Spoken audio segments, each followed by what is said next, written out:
Sejam bem-vindos para mais uma aula da Escola Bíblica. Hoje é a lição de número 6, primeiro trimestre 2024. Hoje nós vamos estudar a igreja como um organismo vivo e também como uma instituição. E o objetivo da nossa lição, o objetivo maior dessa lição é diferenciar essas duas facetas da igreja. A igreja enquanto corpo de Cristo, organismo vivo, subsistindo poderosa e triunfante em toda a terra, sendo constituída de todos os povos, tribos, línguas e nações. Nesse sentido, ela é completamente interdenominacional, não depende de templo, não depende de congregação, não depende de reunião. É o corpo vivo de Cristo, feito, idealizado para sobreviver em qualquer situação, em qualquer cultura, no meio de qualquer povo. Essa é a igreja enquanto organismo vivo. Por outro lado, a igreja também pode ser organizada dentro dos países, das culturas, das cidades, como uma organização. Nosso objetivo hoje é mostrar que nenhuma das duas coisas pode ser completamente extrapolada, levada ao extremo. A igreja não pode ser institucionalizada completamente, não pode ser legalista, mas também não é legal a ideia de pessoas que defendem a igreja exclusivamente como corpo místico de Cristo, desprezando a parte da organização. Hoje nós vamos falar então sobre a importância da igreja enquanto uma organização eclesiástica. Quando a gente olha para Israel no Antigo Testamento, Deus construindo essa nação, formando essa nação, entregando para essa nação a lei, e nós temos no livro do Levítico, que é chamado de Torá, HaKohanim, o livro A Lei dos Sacerdotes, esse livro é conhecido assim também. Principalmente nele a gente tem as regras, a gente tem a organização do culto, de como é que o pecador se chegava a Deus. Se a gente olhar então para o Antigo Testamento, se a gente olhar para a Torá, a gente vai ver um povo carregado de organização. E a gente vê também que a igreja primitiva, apesar de estar no início, tinha também a sua organização. Tinha a sua organização eclesiástica. A gente vai ver tudo isso na aula de hoje. Na lição de hoje a gente vai aprofundar o entendimento sobre a igreja como corpo de Cristo, como um organismo ordenado. E a gente vai compreender por meio de exemplos, por meio do exemplo da igreja primitiva, a necessidade da organização para que uma igreja viva de forma saudável. E a gente vai aprender sobre as principais formas de governo da igreja, segundo a tradição cristã.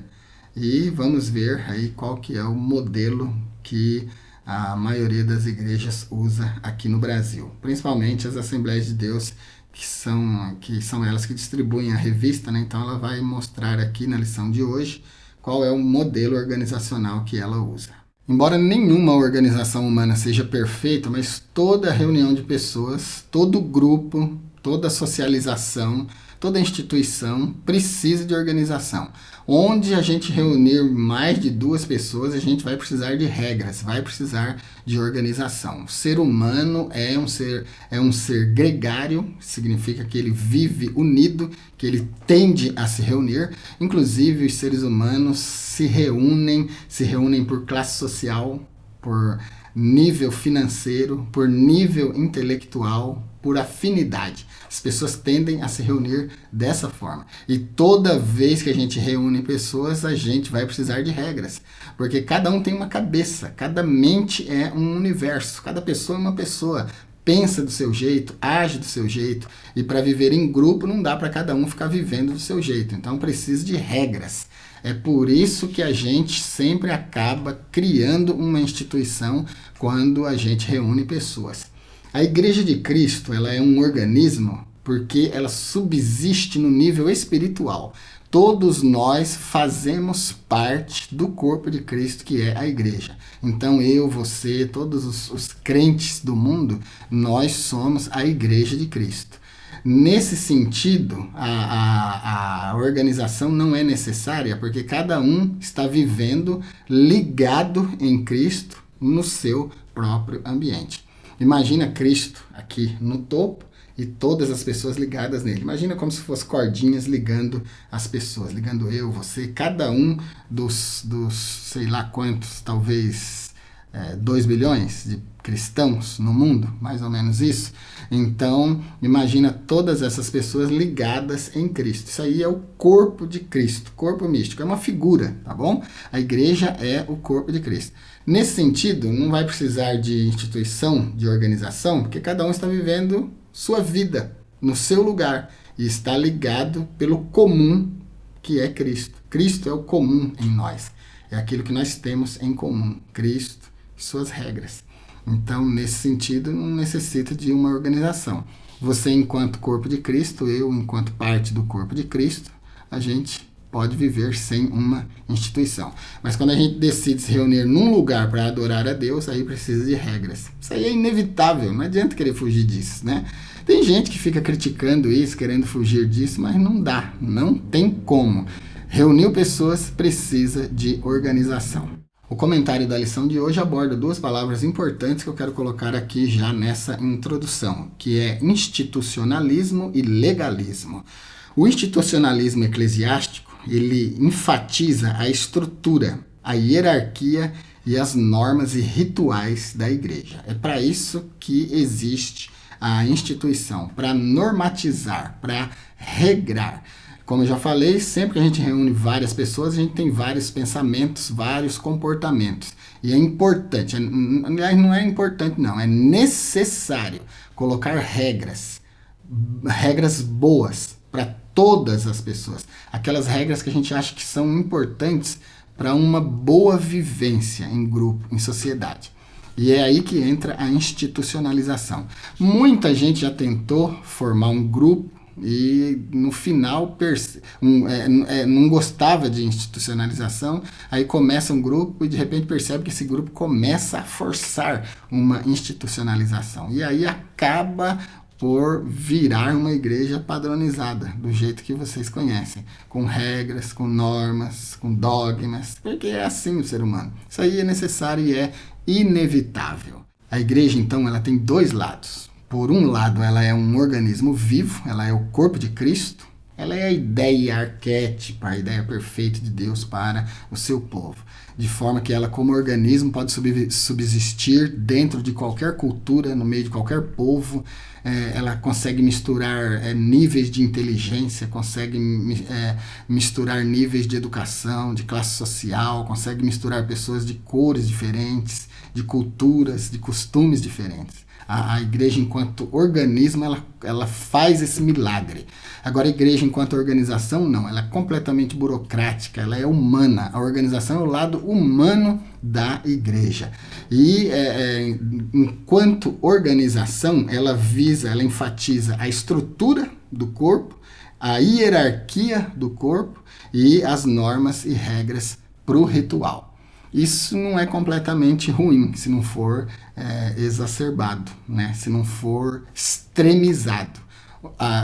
Toda reunião de pessoas, toda sociedade precisa de regras. Agora, essas regras não podem passar por cima do lado espiritual da igreja. O que deve prevalecer é a igreja enquanto organismo.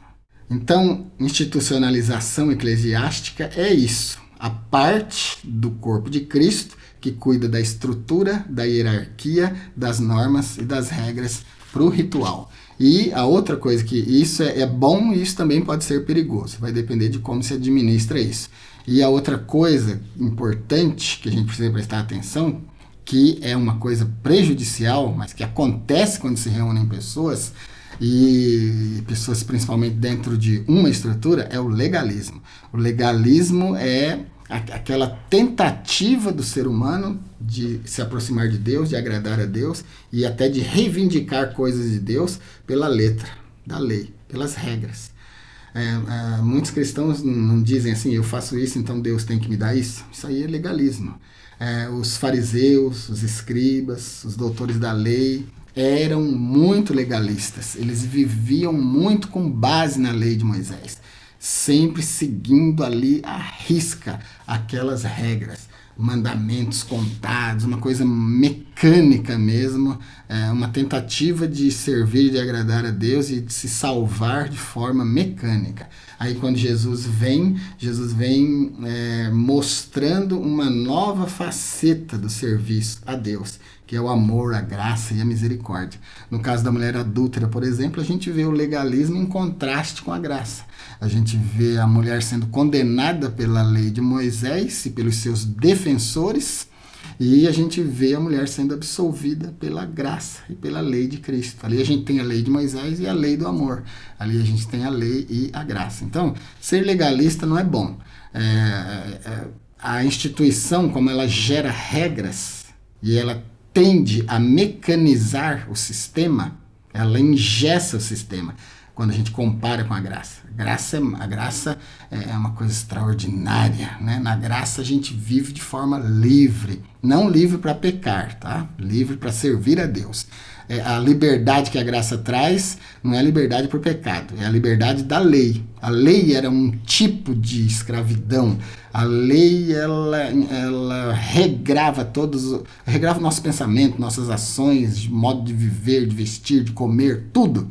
E a graça vem, então, trazendo uma liberdade desse sistema. É muito importante entender isso. Deixe isso claro aí na sua classe, que a liberdade que a graça traz não é a liberdade para pecar, não é a liberdade para você viver do seu jeito, é a liberdade das regras rígidas da lei de Moisés. E as pessoas que hoje em dia tentam ser legalistas, eles tentam, então, agradar a Deus, convencer Deus, ganhar alguma coisa de Deus por uma troca mecânica. Na tua palavra está escrito isso, então eu faço isso, então está tudo certo. Lembra do jovem rico? Bom mestre, o que eu devo fazer para herdar a vida eterna? Jesus falou para ele, obedece os mandamentos. Ele falou, isso aí eu já faço, então tá, beleza. Aí quando Jesus quis transpor ele do legalismo para a graça, ele não conseguiu, ele não transpôs, ele não aguentou. Aí Jesus falou para ele, tá bom, se você faz tudo isso, tá muito bem, agora eu quero te propor uma coisa. Pega tudo que você tem, vende, dá para os pobres, vem e me segue. Aí você vai ter um tesouro no céu. Aí ele se retirou triste. Vou deixar um vídeo para você assistir aqui sobre isso. Então, legalismo não pode haver dentro da igreja de Deus. Organização pode, legalismo não. Organização exacerbada, organização radical, organização que não preza a pessoa acima da organização, também não. Isso não é bom. E é isso que nós vamos ver hoje. A igreja enquanto organismo, que vive pela graça, vive na graça de Deus, é composta de todos os povos, tribos, línguas e nações, e a igreja enquanto organização, aquela coisa local, a igreja aí no seu bairro, na sua cidade, a igreja que é organizada por homens, tá bom? Essa é a diferença. A igreja organismo é fundada, estruturada em Cristo. A igreja organização é fundada, estruturada em homens. A igreja enquanto organização, não só a igreja enquanto organização, mas toda organização é a sombra estendida de um homem. Pode olhar isso aí, pode reparar. A instituição é a sombra de um homem. A instituição é aquilo que um homem idealizou para organizar dentro dela o corpo de Cristo, que é a igreja. Por isso que até existem organizações que surgem como ministério de um homem e encerram com a morte desse homem. E quando continua, porque às vezes tornou muito forte, mas continua na visão de outro homem, porque uma organização sempre será a sombra de um homem. Mas a igreja, enquanto organismo vivo, é a sombra de Cristo, é o corpo de Cristo. A igreja, enquanto organismo vivo, é um projeto de Deus. Bom, com toda essa introdução, então é claro que eu já deixei bem claro, bem comentado o item 1 do tópico 1. O tópico 1 é a estrutura da igreja cristã. E no item 1 nós temos a igreja como organismo. Eu já falei bastante disso, né? Metaforicamente, então, a igreja é o corpo de Cristo. E cada um de nós, como membros desse corpo, não subsistimos separadamente. Isso pode ser visto de duas formas. A tendência da maioria dos líderes, dos pastores, dos presidentes de igreja é confundir a organização com o corpo de Cristo. Mas a gente tem que acabar com isso. A organização não é o corpo de Cristo. A organização é uma parte organizada do corpo de Cristo. A gente pode ver isso de duas formas. Como eu disse, Jesus, o cabeça da igreja, aqui, e todos os crentes ligados a ele. Nós temos até uma figura para isso. Jesus é a videira, nós somos as varas. Esse aí é o âmbito espiritual. Esse âmbito, ele não está ligado a templo, a ritual, a reunião, a regra, a dogma, nada disso. Só a Bíblia como regra de fé e prática e Cristo como cabeça da igreja e nós como membros do seu corpo. Então, nesse sentido, a igreja é completamente vitoriosa e nem as portas do inferno prevalecem contra ela, porque ela é formada por todas as pessoas convertidas que aceitaram Jesus de todos os povos, tribos, línguas e nações, congregando nesse corpo que é o corpo de Cristo. Ela é chamada de a Universal Assembleia dos Santos inscritos no céu. Essa igreja é completamente espiritual e ela não depende de coisas materiais para existir. Contudo, ela não pejora e não exclui a organização, que é o item 2 do tópico 1, a igreja estruturada, a igreja enquanto organização. Para você reunir pessoas aí na cidade, a lei exige que você seja estruturado, que você seja registrado, que você apareça na prefeitura como uma organização. Então, principalmente na época de Cristo, que não tinha tantas implicações normatizadas de leis, as pessoas já se congregavam e criavam regras, né? Jesus não falou de nada disso, porque Jesus veio dando uma nova perspectiva para a humanidade, transpondo a humanidade da lei de Moisés para a sua lei da graça, para a sua lei do amor. Mas a partir de Cristo, da sua morte, a fundação e organização da igreja exigiria uma organização. E daí entram os apóstolos, e principalmente o apóstolo Paulo, doutrinando, ensinando, regrando, mostrando como organizar a igreja. Onde há pessoas, tem que haver organização.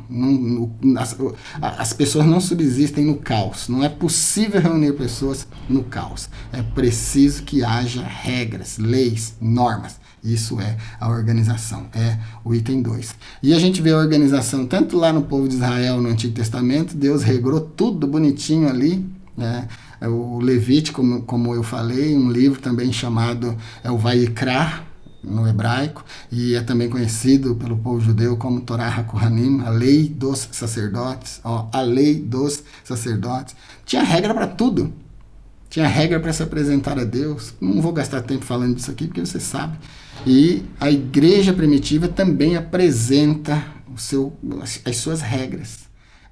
O apóstolo Paulo fala de ordem no culto, a Bíblia mostra diáconos sendo chamados, mostra os 12 como sendo os fundadores da igreja e os principais mestres da igreja, mostra Jesus como sendo o pastor dos pastores, o mestre dos mestres. Isso é uma organização. Então, não existe reunião de pessoas sem organização. Aqui, então, é o tópico 1, estrutura da igreja cristã. No item 3 do tópico 1, aqui, organismo e organização, é importante a gente deixar claro que a igreja existe, então, de duas formas. Como corpo de Cristo, já comentei bastante, e também como organização. É uma necessidade para que ela exista de acordo com as leis do lugar onde ela está plantada. Aqui pode ser que surja aí, aqui no tópico 1 inteiro, pode ser que surja aí na sua aula o tema desigrejados, né? Aquelas pessoas que abandonaram a congregação, seja lá por que motivo for. Nós não vamos discutir os motivos, vamos falar um pouquinho aqui, pensar um pouquinho. Eu vou falar sobre isso porque pode ser que surja aí na sua classe, na sua aula. Aliás, desigrejado não é um termo que eu gosto, porque não tem como ser desigrejado. A pessoa que aceitou Jesus como Salvador é a igreja. Não dá para desigrejar. Então é um termo teologicamente confuso. A teologia não aprova esse termo. Porque se aceitou Jesus é igrejado. Não importa se congrega, se tem um templo, se faz parte de uma denominação, se é membro de uma instituição. Que já ficou bem claro para você no meu comentário até agora que a igreja existe enquanto um organismo E ela congrega pessoas de todo o mundo, de todas as classes sociais, de todos os povos, tribos, línguas e nações. Nesse sentido, ela não depende de coisas físicas aqui, de reunião local, de regra de culto, de dogma, de templo, né, de diretores e tal. Ela é o corpo místico de Cristo, congregando pessoas. Congregação local é uma necessidade humana. A gente se une com um propósito comum de adorar a Deus. E assim, quando se une, a gente precisa criar regras. E é aí que surge a instituição. Os desigrejados, eles tendem a ser contra essa organização por vários motivos. Eles apresentam vários motivos. Eles dizem que a igreja, defendem a igreja só do lado espiritual, como corpo místico de Cristo, e que essa igreja não necessita de organização. Já deu para você perceber que eu, né, não concordo muito com esse estilo dos desigrejados. Os desigrejados são radicais, são meio que ativistas contra a igreja, contra a organização. E não precisa ser assim. Congregar é bom, se reunir é bom. Mas eu entendo também que os desigrejados, eles são contra a forma de administração, contra as bizarrices, as coisas bárbaras que acontecem nas organizações, contra a corrupção que sempre esteve no meio das organizações. A gente não precisa tentar tapar o sol com a peneira, né? A gente sabe que tem escândalo, que tem corrupção, que tem nepotismo, que tem todo tipo de coisa que não deveria haver nas administrações das igrejas. Você olha para igrejas grandes aí, que eu não quero citar nome aqui, se você quiser citar aí na sua aula, no seu grupo, para esclarecer para as pessoas, como é uma aula fechada, você até pode. Aqui no YouTube eu não vou fazer isso. Não parece comigo, eu não gosto mesmo de fazer isso. Mas caso seja necessário aí, alguém pergunte um exemplo de igreja, se você quiser dar, pode dar. Mas a gente olha para certas instituições grandes e a gente percebe que é uma família que está na cabeça. E não larga mais. Aquele negócio de Assembleia Geral para eleger pastor-presidente, diretoria, acabou, isso aí não existe mais, né? Agora é do jeito que os maiorais da igreja mandam e acabou. Então, os desigrejados são contra isso, eles não gostam desse tipo de coisa. Eu também não gosto não, viu? Dessa administração imperialista aí, dessa administração que coloca tudo do seu jeito e que não pode ser ameaçada, não pode ser contrariada, não pode ser fiscalizada, né? Aí é complicado. Até 2010 a gente tinha cerca de 14 milhões de pessoas que abandonaram congregações por vários motivos, entre eles esse autoritarismo, essa imposição de regras humanas e não bíblicas sobre as pessoas e tantos outros fatores.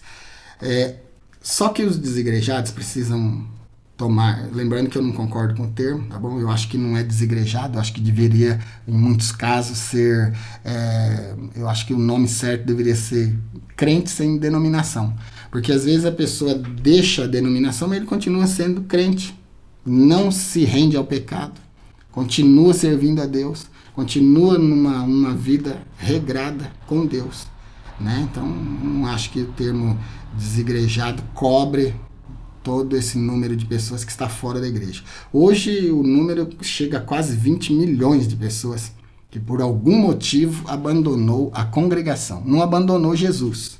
Então é importante falar aqui dos desigrejados, as pessoas que não têm uma congregação, mas não são perdidos.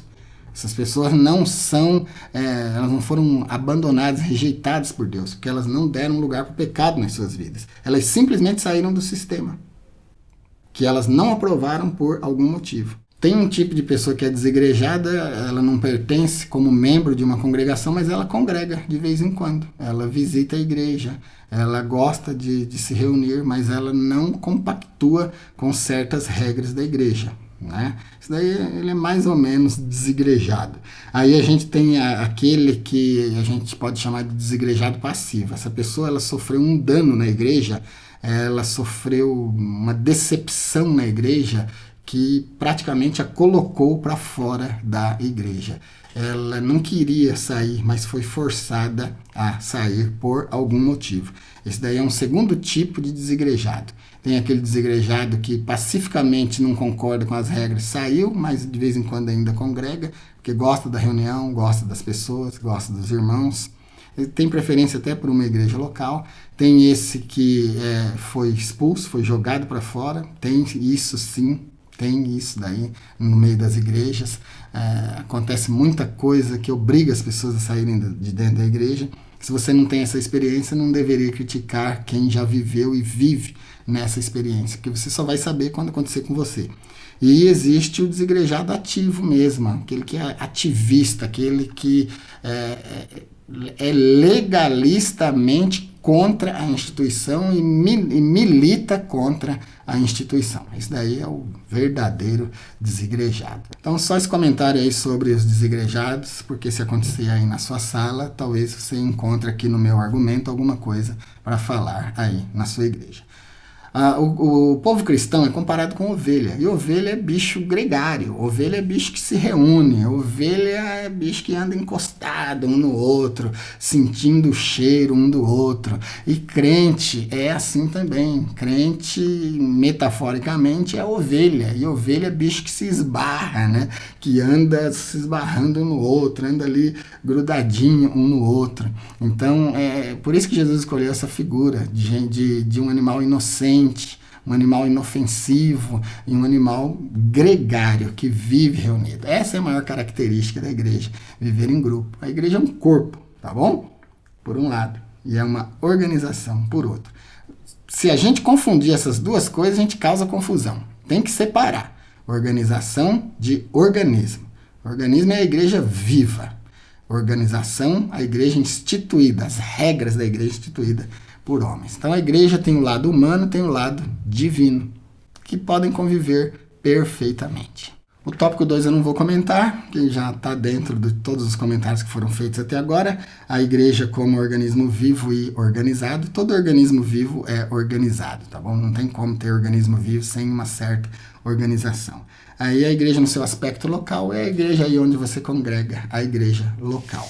E a igreja no seu aspecto litúrgico e ritualístico, que é o item 2 do tópico 2, já falei também bastante. O tópico 3, o governo da igreja nas diferentes tradições cristãs. Aqui a gente tem 3 formas de governo. Nós temos o episcopal, o presbiterial e o congregacional. As Assembleias de Deus e a maioria das igrejas fundadas no Brasil reúnem os sistemas episcopal e congregacional. É um modelo, a união desses 2 sistemas forma um sistema de administração muito bom, muito agradável, muito gostoso. E as assembleias, as Assembleias de Deus, elas vivem nesse sistema. Então o tópico 3 não carece de nenhum comentário aqui. Aqui a gente tem 2 palavras gregas, né? Episcopos, que é o bispo, o episcopado é o ministério do bispo, e presbíteros, que é o ancião. O termo presbítero significa literalmente ancião.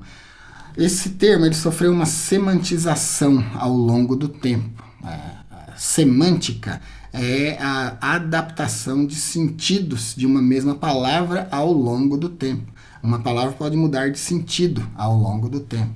E foi o que aconteceu com a palavra presbítero. O presbítero, na igreja primitiva, era um homem já de idade, um pai de família, um ancião, uma pessoa com experiência de vida.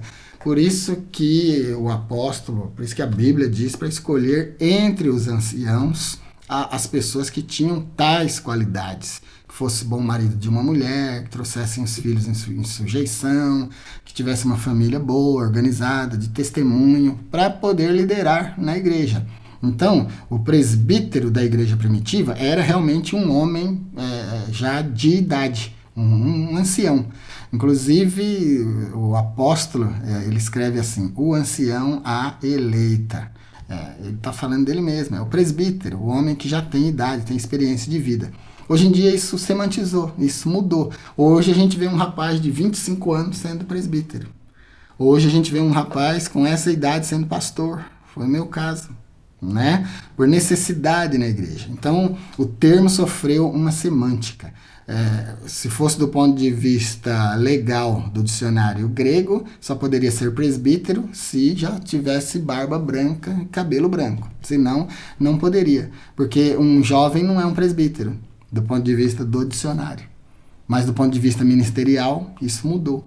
Então, um jovem com cabeça, um jovem com uma boa formação, um jovem com conhecimento bíblico, um jovem que regra a sua vida como um homem com certa idade regra a sua vida, tem então características para ser presbítero na nossa cultura, nesse mundo moderno. Antigamente não, porque os velhos eram respeitados, os jovens ainda não, né? Então essa é a diferença, e esse comentário eu acho que vale aqui.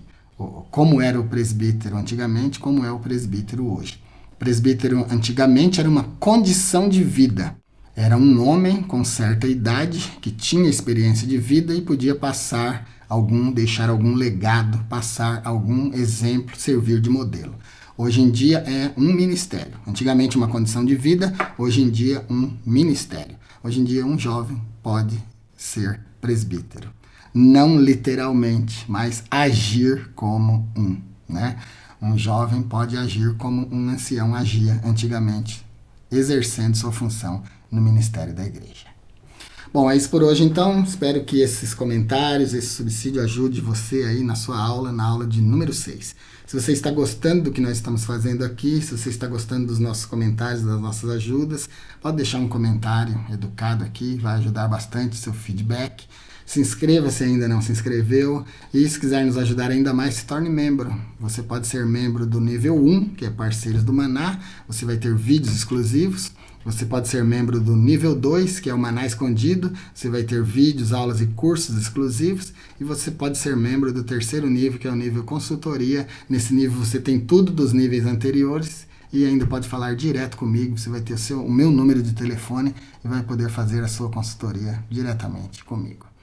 Fique com Deus, então, e até a nossa próxima aula.